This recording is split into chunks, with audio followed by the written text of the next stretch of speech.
بسم اللہ الرحمن الرحیم۔ السلام علیکم۔ سین سٹوری کے دیکھنے والوں کو خوش آمدید۔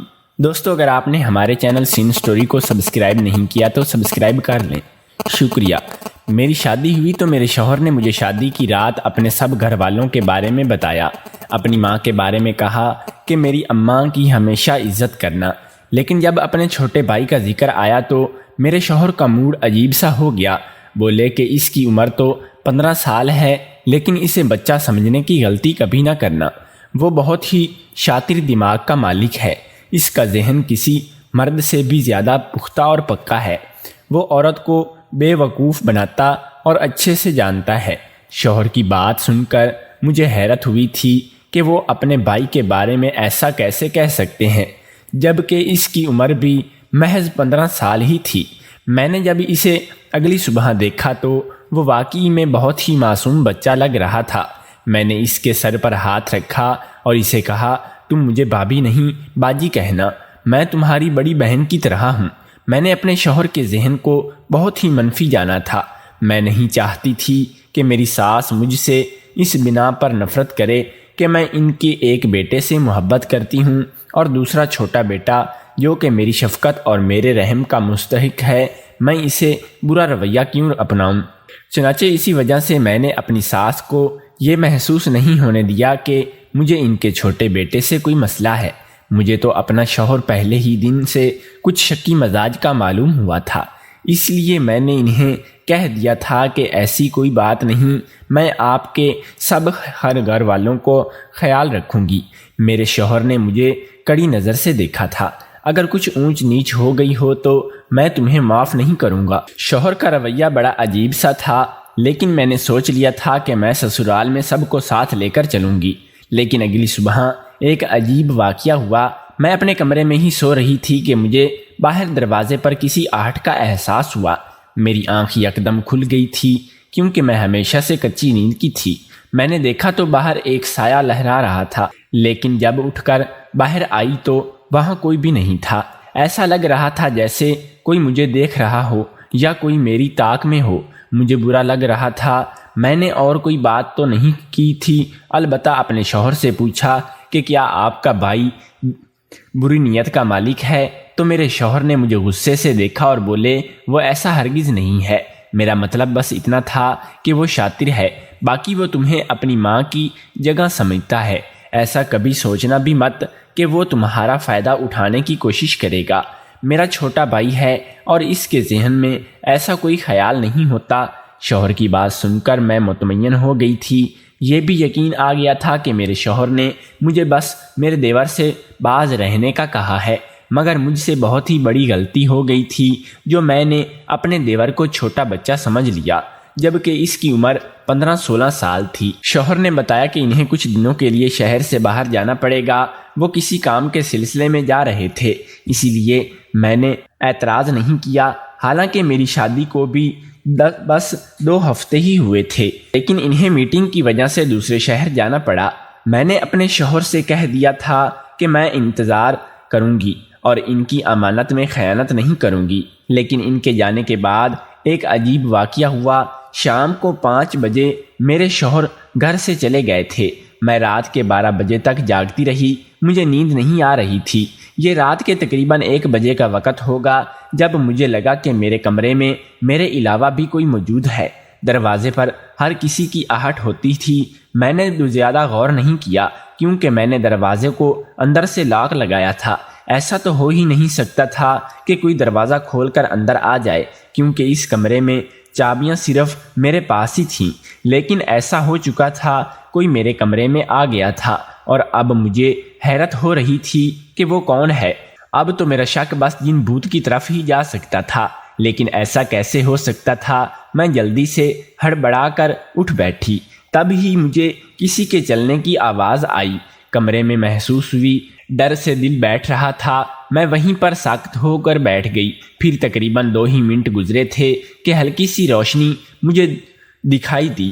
کوئی میرے کمرے میں کچھ ڈھونڈ رہا تھا۔ مجھے تو سانس رکتی ہوئی محسوس ہو رہی تھی، کیونکہ چور اور ڈاکو کا تصور آتے ہی میرا دل ہمیشہ ہی کانپ جاتا تھا، اور آج تو ایسا حقیقت میں ہو رہا تھا۔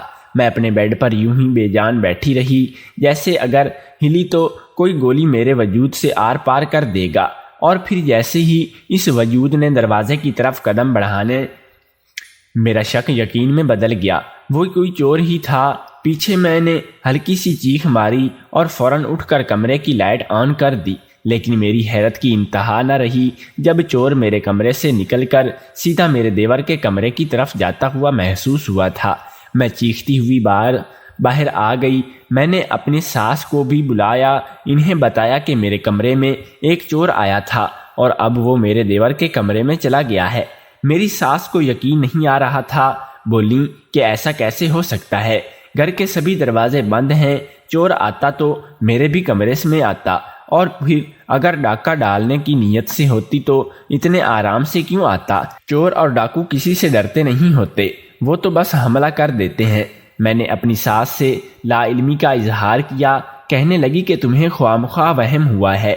میں نے کہا چل کر آپ اپنے بیٹے کا کمرہ تو دیکھ لیں، ایسا نہ ہو کہ چور اس کے کمرے میں اسے جرغال بنائے بیٹھے ہو۔ میری ساس کے ذہن کو یہ بات جا کر لگی۔ انہوں نے کہا کہ یہ صحیح بات ہے۔ پھر میں اور میری ساس میرے دیور کے کمرے میں چلے گئے۔ کمرے کا دروازہ بند تھا۔ ساس نے اس کے کمرے کا دروازہ زور سے پیٹا۔ میرے دیور نے آنکھیں ملتے ہوئے دروازہ کھولا۔ کیا بات ہے اماں، رات کے اس پہر مجھے کیوں جگا رہی ہو؟ بیٹا تمہارے کمرے میں کوئی اور تو نہیں ہے؟ میرا دیور غصہ میں ہو گیا۔ اور اماں دماغ مت خراب کرو میرا، کمرے میں اور کون ہوگا؟ کیا میں تمہیں ایسا لگتا ہوں کہ کوئی لڑکی بھگا کر لے آؤں گا؟ ارے نہیں بیٹا، ایسی کوئی بات نہیں ہے، میری ساس نے کہا، اور پھر دیور کے کمرے کا دروازہ بند ہو گیا۔ انہوں نے مجھ سے یہی کہا کہ یہ تمہارا وہم ہوگا، کوئی تمہارے کمرے میں کیوں آ کر سکتا ہے؟ میری پریشانی تو حدود کو چھو رہی تھی، سوچ بھی نہیں سکتی تھی کہ اس چھوٹے سے عمل کے پیچھے کتنی گھناؤنی کہانی چھپی ہوگی۔ میری خاموشی کے پیچھے بہت بڑی وجہ تھی۔ میں نے سوچ لیا تھا کہ اب میں اس گھر پر نظر رکھوں گی، کون میرے کمرے میں آتا جاتا ہے اس کا بھی پتہ لگاؤں گی، کس کے پاس میرے کمرے کی چابی ہے یہ بھی مجھے معلوم ہونا چاہیے۔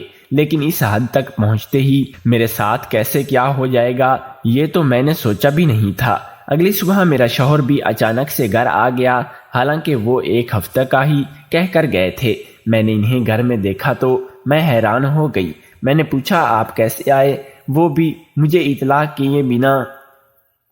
بہرحال مجھے آپ کے آنے کی خوشی ہوئی ہے، میں نے یہ کہا تھا، لیکن شوہر کی آنکھوں کے تیور بدلے ہوئے تھے۔ ایسا لگ رہا تھا جیسے وہ مجھ پر بھروسہ نہ کرتے ہوئے مجھے شک کی نظر سے دیکھ رہے تھے۔ تمہیں میرے آنے کی خوشی تو نہیں ہوگی لگتا ہے؟ میرے شوہر نے مشکوک انداز سے مجھے دیکھتے ہوئے کہا تھا۔ کیوں نہیں ہوگی خوشی؟ میں آپ سے محبت کرتی ہوں، میں نے کہا تو انہوں نے تنزیہ مجھ پر ڈالی اور بولے چلو باہر چلو، سب لوگ تمہارا انتظار کر رہے ہوں گے، ویسے بھی تم تو بہت ہی مشہور عورت ہو، تمہارا انتظار تو بہت لوگ کرتے ہیں۔ میں اپنے شوہر کی بات کا مطلب نہیں سمجھی تھی، ان کی بات بہت ہی عجیب تھی۔ پہلے ہی دن اتنا شک۔ میں نے پوچھا کہ آپ کو میں اچھی نہیں لگتی؟ میری بات سن کر شوہر نے خاص جواب نہیں دیا۔ پھر ہم لوگ باہر آ گئے۔ میری ساس کا موڈ بھی بگڑا ہوا تھا۔ میں نے ان سے ہنس کر بات کرنے کی کوشش کی، پر انہوں نے خامخواہ خاطر میں جواب نہیں دیا۔ مجھے عجیب لگ رہا تھا۔ میری ساس تو بہت ہی خوش دل عورت تھی، انہوں نے کبھی ایسا چہرہ میرے سامنے نہیں بنایا تھا، لیکن آج وہ بھی بہت ہی زیادہ پریشان اور مجھ سے خفا لگ رہی تھی۔ میں بھی چپ ہو گئی۔ میری ساس کو محسوس ہو گیا کہ مجھے ان کا رویہ برا لگا ہے۔ تب بھی وہ میرے پاس بیٹھی اور کہنے لگی کہ بیٹی میں تمہیں ایک بات سمجھانا چاہتی ہوں، عورت کی وفاداری سب سے زیادہ اہم ہوتی ہے، اور وہ جب وفادار نہیں رہتی تب اسے اپنی وفاداری ثابت کرنا پڑتی ہے۔ مجھے امید ہے کہ تم بھی باقی ہر چیز کو بھلا کر اپنے شوہر کا ساتھ وفاداری ہی کرو گی، کیونکہ زندگی میں اپنے شوہر سے زیادہ اہم کچھ بھی نہیں ہوتا۔ یہ بات سن کر میرا ذہن ہر طرح سے الجھا گیا تھا۔ آخر میری ساس مجھے کیا کہنا چاہتی تھی میں یہ سمجھی ہی نہیں تھی۔ میں نے ان سے پوچھنے کی کوشش کی، پر انہوں نے وضاحت دینا مناسب نہیں سمجھا۔ میرے ذہن میں ہزاروں لاکھوں اندیشے اٹھ رہے تھے۔ کوئی تو بات ہے جو میری ساس میرے ساتھ ایسی باتیں کر رہی ہے۔ اب دل پریشان تھا، لیکن ایک بات جو دیکھنے والی تھی، ناشتے کی میز پر بیٹھا میرا دیور مسلسل مسکرا رہا تھا۔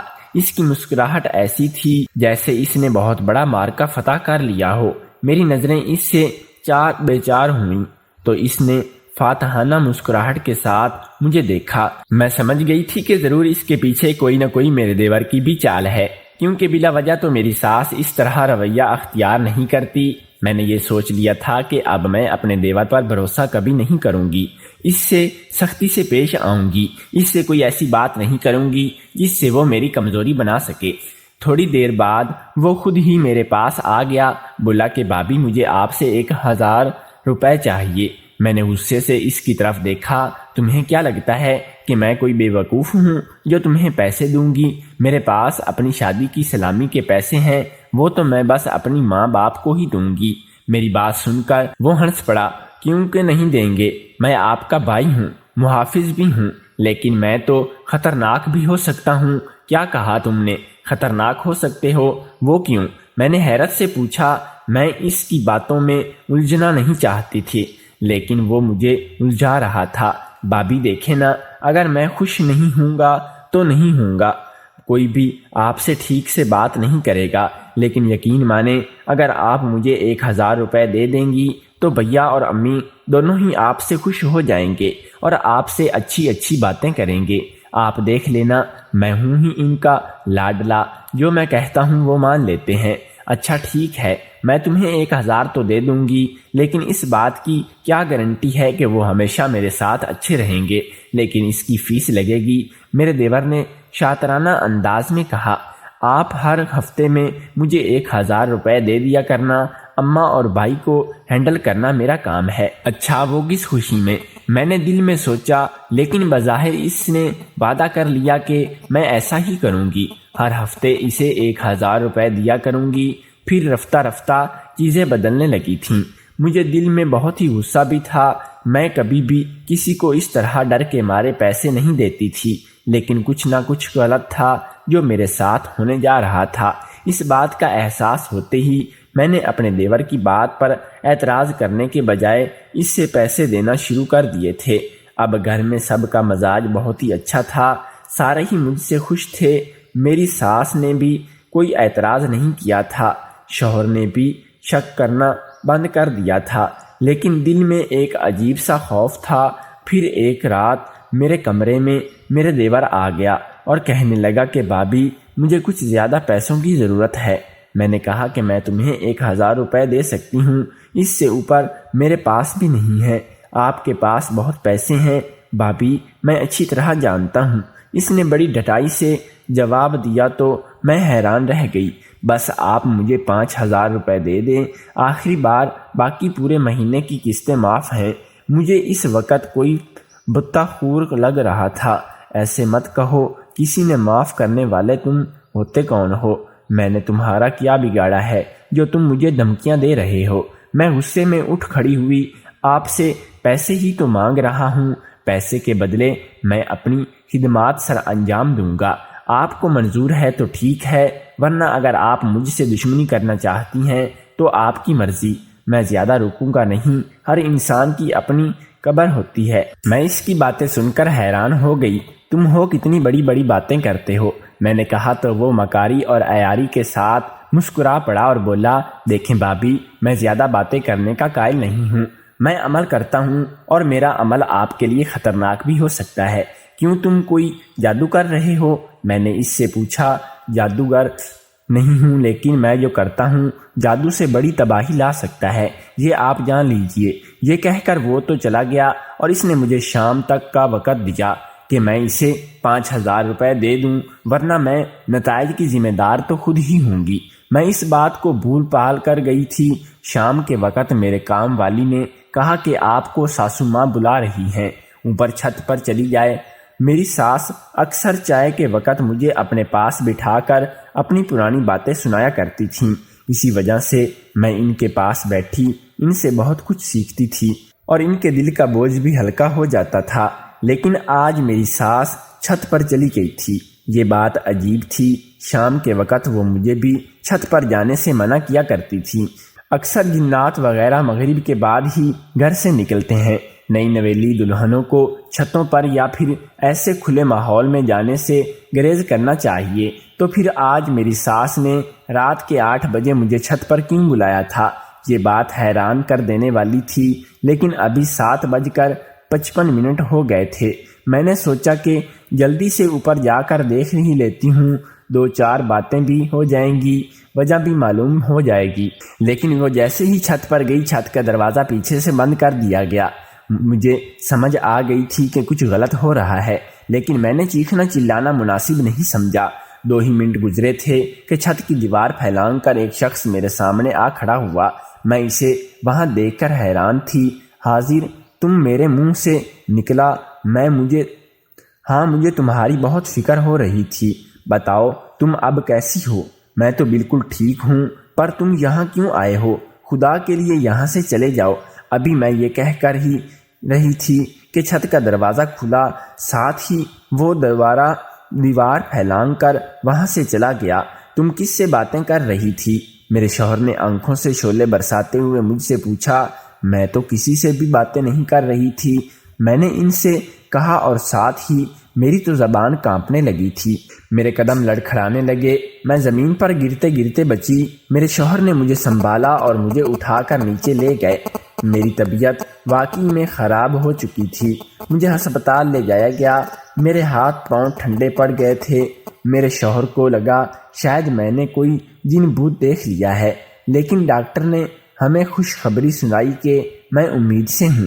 یہ خبر سنتے ہی میرے شوہر کا سارا غصہ تو دور ہو گیا، لیکن میرے ذہن سے بات نہیں نکلی تھی کہ جب میری ساس کی چھت پر نہیں تھی تو مجھے میری کام والی نے چھت پر کیوں بھیجا تھا۔ اگلے ہی دن میں نے اسے بلا کر پوچھا کہ تم نے ایسا کیوں کیا تھا؟ کسی کے کہنے پر کیا تھا؟ بولی کہ مجھے معاف کر دیں، میں آپ کو نہیں بتا سکتی۔ میرے ذہن میں بار بار اس کا خیال بھی آ رہا تھا۔ سوچا کہ اب تو ویسے بھی مجھے میکے جانا پڑے گا، حاضر سے وہیں جا کر پوچھ لوں گی کہ وہ میرے سسرال آخر کیوں آیا تھا، کیا وجہ تھی کہ وہ بار بار مجھے تنگ کر رہا تھا۔ 1-2 بار پہلے بھی اس نے مجھ سے بات کرنے کی کوشش کی تھی۔ میں اپنے گھر سے نکل پڑی۔ میرے شوہر نے مجھے اجازت دے دی تھی، وہ مجھے خود لے کر میری اماں کے گھر آ گئے۔ میری اماں میری خوشخبری سن کر خود بھی کھل اٹھیں، اور اس کے ہاں اولاد نہیں ہو رہی تھی۔ بعد میں میرے بھائی کی شادی کے بعد ابھی تک میری اماں کو اولاد کی خوشخبری نہیں ملی تھی۔ تبھی میری خوشخبری نے انہیں نہال کر دیا تھا۔ میں نے انہیں یہ خبر سنائی تو کہنے لگی کہ بیٹی تمہاری پہلی اولاد ہے، میں چاہتی ہوں کہ تم اپنے سسرال والوں پر بوجھ نہ بنو، بلکہ میرے پاس آ کر رہو۔ میں تمہاری اولاد کا خیال بھی رکھوں گی، اور ویسے بھی لڑکی ان دنوں اپنی ماں کے پاس ہی رہے تو اچھا ہے۔ یہ بات سن کر میں خوش ہو گئی، پر اپنے شوہر کے سامنے میں اور کوئی بات نہیں کرنا چاہتی تھی۔ ان کے جانے کے بعد میں نے اماں سے کہا کہ میں چچا کے گھر جا کر ان کے بچوں سے ملاتی ہوں۔ دراصل میں عاذر سے بھی ملاقات کرنا چاہتی تھی، جو اس روز اچانک میرے سسرال آ پہنچا تھا۔ عاذر کے ساتھ میری منگنی ہوئی تھی، لیکن پھر وہ منگنی ٹوٹ گئی تھی۔ اس کی وجوہات مختلف تھیں، لیکن ہم دونوں کو اس بات پر اعتراض نہیں تھا۔ اب تو بس چچا کی صلاح ہو چکی تھی، ہماری منگنی ان کی لڑائی کی نظر ہو گئی تھی، اسی لیے ہم ایک نہیں ہو پائے تھے، لیکن دونوں ایک دوسرے کی عزت کرتے تھے۔ میں ان کے گھر گئی۔ عاذر مجھے دیکھتے ہی بہت خوش ہوا اور کہنے لگا کہ کیا بات ہے، اب تم ٹھیک ہو؟ میں نے کہا ہاں میں تو ٹھیک ہوں، لیکن تم ایسی باتیں کیوں کر رہے ہو، اور اس رات میرے گھر میں کیوں آئے تھے؟ اگر میرے شوہر دیکھ لیتا تو وہ کیا سوچتا؟ کیوں اسے سوچنے دینا تھا نا؟ ویسے بھی وہ تم پر اتنا ظلم کرتا ہے۔ عاذر نے بڑے دکھی لہجے میں کہا، ظلم کرتا ہے؟ یہ تم سے کس نے کہا؟ میری بات پر وہ مجھے حیرت سے دیکھنے لگے۔ کیا ہو گیا ہے فاقرہ، تم مجھ سے روز بات کرتے ہو، یہ دیکھو تمہارے میسج ہیں میرے پاس۔ یہ سن کر میرے تو قدموں تلے سے زمین نکل گئی تھی۔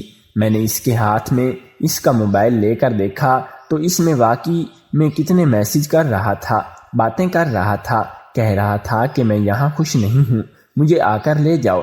میرے اماں کو ابا کو بھی اطلاع کر دو کہ میری زندگی جہنم بنی ہوئی ہے۔ میں حیران رہ گئی کہ ایسا میں نے کب کہا۔ میں نے حاضر سے کہا کہ تم اس نمبر پر دوبارہ میسج کرو۔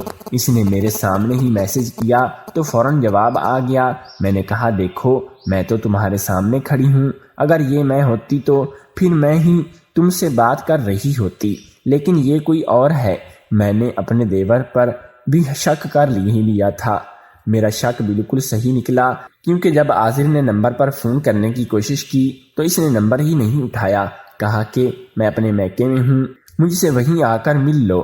میں سمجھ گئی تھی کہ یہ باتیں صرف اور صرف میرا دیور ہی کر سکتا ہے۔ اگر میری عزت کرتا تھا تو میں نے عاذر سے کہہ دیا کہ تم آئندہ اس نمبر پر کوئی رابطہ نہیں کرنا، اور اس شخص کو بھی اچھے سے سمجھ جاؤ کہ سمجھا دو کہ ہمارا ایسا کوئی تعلق نہیں تھا۔ میرے دیور پر مجھے حیرت ہوئی رہی تھی، یہ راز اس کے ہاتھ لگا ہی کیسے؟ صحیح بات تو یہ ہے کہ میں نے اسے بچہ سمجھ لیا تھا۔